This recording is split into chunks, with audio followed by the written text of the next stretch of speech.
విద్యుత్ వినియోగదారులకు షాకు అయిపోయింది. ఇంకేంది, మళ్ళీ కరెంటు బిల్లులు పెంచుతారు. ఈ దాదాపు 10 లక్షలు పట్టణ ప్రాంతాల్లో ఉండే పట్టణ గ్రేటర్లో ఉండే 10 లక్షల మీద ఈ భారం 10 లక్షల మంది మీద ఈ కరెంటు బిల్లుల భారం పడబోతున్నది అనే ముచ్చట ఇక్కడ మనకు కనబడతా ఉన్నది. అనుమతులున్న ఇండ్లకే డొమెస్టిక్ కేటగిరీలో చోటు, పర్మిషన్లు లేని ఇండ్ల కనెక్షన్లని టెంపరీ కేటగిరీలోకి.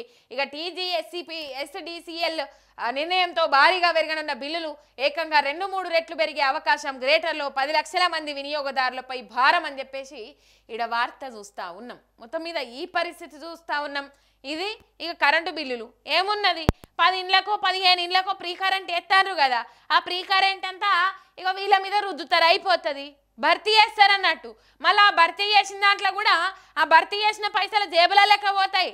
ఇంకా వేరే పనులకు కావాల్సినవి ఇక మళ్ళీ వీళ్ళకు ఫ్రీ కరెంటు, వీళ్ళ నుంచి భర్తీ చేసిన పైసలన్నీ జేబుల లెక్క పోతాయి.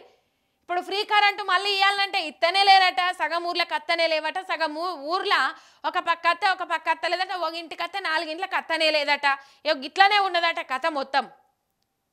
ఆ ఫ్రీ బస్ అంట పెట్టిండ్రు ఆ మహిళలు, మా అక్కలు పోరాటాల పురిటిగడ్డ తెలంగాణ రాష్ట్రం. అన్యాయం జరిగినప్పుడు ఎదిరించే నైజం సత్తా ఉన్న తెలంగాణ రాష్ట్రం పోరాటాల పురిటిగడ్డ. ఇలా బస్సుల సీట్ల కోసం ఆడోళ్ళు సిగలు పట్టుకొని కొట్లాడేటంత పరిస్థితి తీసుకొచ్చిండ్రు ఈ ఫ్రీ బస్సు పెట్టి అని చెప్పేసి ఆడోళ్ళు దుబ్బెత్తిపోస్తా ఉన్నారు. ఈ పరిస్థితి అరకొర హామీలు అమలు చేసిండ్రు, పావుల వంతు కూడా చేయలే. ఇచ్చిన వాట్లల్లా పావుల వంతు కూడా చేయలే.